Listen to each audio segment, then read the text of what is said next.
अस्सलाम वालेकुम जी, आपका होस्ट है सईद अहमद जनाब की खिदमत में हाजिर। हमारा यूट्यूब और फेसबुक चैनल ये है पाकिस्तान देख रहे हैं। लाखों करोड़ों दुरूद सलाम हज़रत मोहम्मद मुस्तफ़ा सल्लल्लाहु अलैहि वसल्लम और आले मोहम्मद पर। सुप्रीम कोर्ट ऑफ पाकिस्तान के honourable chief justice Umar Ata Bandial साहब के दौर के अंदर जो इन्होंने उनके इख्तियारात को महदूद करने का एक नाकाम कोशिश की, मैं तो उसको नाकाम क्यों बताता हूँ क्यों। और जितने भी साबका चीफ जस्टिस साहबान थे और जो आने वाले हैं, मैं इस चीज़ के हक में हूँ और आप भी शायद इसके हक में होंगे कि अज खुद नोटिस जो है वो डेफिनेटली एक बंदे के पास इख्तियार नहीं होना चाहिए। आज उमर अता बंदयाल साहब है, कल को जस्टिस काजी फायजा साहब ने भी आना है 2 साल के लिए, किसी और ने भी आना है, तो वो अकेले बंदे के पास वो है ना, वो अकेले कुल नहीं होना चाहिए, मगर उसका इख्तियार तो फिर सुप्रीम कोर्ट को होना चाहिए कि सुप्रीम कोर्ट उसका फैसला करे। और एक्ट और प्रोसीजर जो है वो कबीना तो नहीं बनाएगी, वो पार्लियामान तो नहीं बनाएगी, वो सेनेट उसकी मंजूरी तो नहीं देगी। तो इस सारे के ऊपर कल आप जानते हैं कि चीफ जस्टिस उमर अता बंदयाल साहब ने एक तो जस्टिस मुसरत जिलानी की जो कि चीफ जस्टिस बननी है सुप्रीम उसकी पेशावर हाई कोर्ट की, उनका फैसला करना है। साथ ही एक कोर्ट ने रोस्टर जारी कर दिया है थर्सडे 13 अप्रैल यानी कि कल का, जिसमें लिखा हुआ है कि sitting aside supreme court practice and procedure act 2023 यानी कि इसके ऊपर एक सिटिंग होगी जिसमें लार्जर बेंच तश्कील दे दिया गया है। सुबह 11:30 बजे इसकी समाअत करेगा और एक बेंच है जिसमें अभी इस बेंच का जब आप सुनेंगे ना तो इनके ऊपर मजीद बिजलियां गिरेंगी। ये जो कह रहे हैं ना कि हमारे साथ एक पूरी प्रॉक्सी है, तो उनको भी जरा ये समझ लगी, जिसमें जस्टिस उमर अता बंदयाल साहब खुद हैं, जस्टिस जादुल एहसन साहब है, जस्टिस मुनीब अख्तर साहब है, जस्टिस सैयद मुज़ाहिर अली अकबर नकवी साहब है, जस्टिस अली मदर साहब है, जस्टिस आयशा ए मलिक हैं, जस्टिस हसन रजा रिजी साहब है, जस्टिस शाहिद वहीद साहब, इनके ऊपर मुश्तमिल एक बेंच बना दिया गया है। कल जो इनका किया पाचा होगा वो तो सारी दुनिया ही देखेगी, कल इनके साथ जो होगा वो तो होगा। मगर 14 अप्रैल को जो तलब कर दिया गया है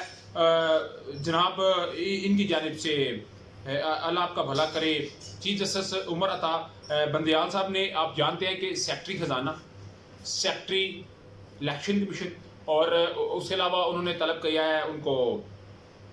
अटॉर्नी जनरल को, उसके अलावा उन्होंने गवर्नर स्टेट बैंक को, तमाम चारों बंदों को तलब कर लिया है और कहा है कि जो फंड का मामला था, हमने कहा था कि 10 अप्रैल को फंड चाहिए, क्यों, किसने, किस वजह से फंड जारी नहीं किया, हर बंदा इसकी हमें तफसील देगा और हमने इसकी तफसील आपसे लेनी है और हर सूरत हमने आपसे इसकी तफसील मांगनी है। अभी हुआ क्या है कि जब गवर्नर स्टेट बैंक को बनाया जाएगा तो फिर गवर्नर साहब से हर चीज़ पूछी जाएगी कि गवर्नर साहब, क्योंकि जस्टिस मुनीब अख्तर साहब ने अपने एक रिमार्क्स में कहा था, जब शुरू में चल रहा था, उन्होंने कहा कि अगर स्टेट बैंक 21 अरब दे देता है तो क्या खजाने पे खर्च पड़ेगा, क्या मुल्क में बेरोजगारी आएगी, हमें पता है। तो गवर्नर स्टेट बैंक को पूरी की पूरी डिटेल के साथ बुला लिया गया है और डेफिनेटली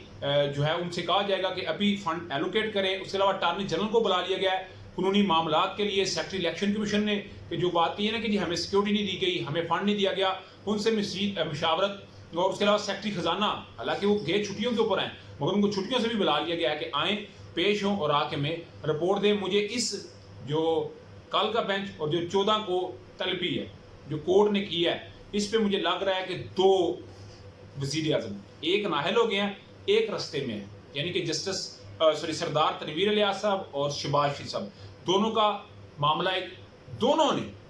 अदलिया के ऊपर जिस तरह की तनकीद की, नाकाबिले बर्दाश्त और नाकाबिले यहाँ पे बयान है। जिस तरह शहबाज शरीफ साहब ने उंगलियां हला के बात की है, मुझे लगता है कि 2 दिन बहुत, और मैंने आपको ना पहले भी बताया हुआ है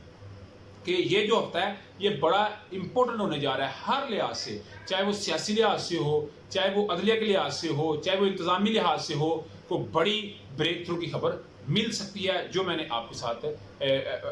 अभी बता दिया। उधर जी जो एक्ट एंड प्रोसीजर एक्ट 2023, उसको पहले तो सुप्रीम कोर्ट के अंदर चैलेंज किया गया, फिर इसको इस्लामाबाद हाई कोर्ट के अंदर चैलेंज किया गया, अभी लाहौर हाई कोर्ट के अंदर भी इसको चैलेंज कर दिया गया कि सेक्शन 4 जिसमें ये कहा जाता है जी 184 और 185 जो है वो उसके तहत इख्तियार नहीं है चीफ जस्टिस साहब को, तो कहते हैं इसका इख्तियार सिर्फ और सिर्फ सुप्रीम कोर्ट को है कि वो अपने अंदर तब्दीली करे। हाँ, अगर पार्लियामान ने तब्दीली करनी है तो फिर आइन में तरमीम करे, अगर आइन में तरमीम करनी है तो फिर 2/3 मेजॉरिटी चाहिए, जो अल्हम्दुलिल्लाह इस गवर्नमेंट के पास है ही कोई नहीं। 171 बंदे चाहिए कम से कम, तो इनके ऊपर तो सिर्फ सिग्नेचर ही 60 बंदों ने की है। तो मुझे लग रहा है कि इसके लिए जो है वो बड़ा कोई इनको सरप्राइज मिलने जा रहा है और आन करीब इसी हफ्ते तो अगले हफ्ते में किया पाचा हो जाएगा। आप क्या समझते हैं, लाजमी कर उससे शेयर कीजिए। लागी वीडियो पसंद है तो चैनल को लाइक सब्सक्राइब अपने दोस्तों से शेयर कर लीजिए। नेक्स्ट आपके लिए होस्ट को इजाज़त, अल्लाह का हमें।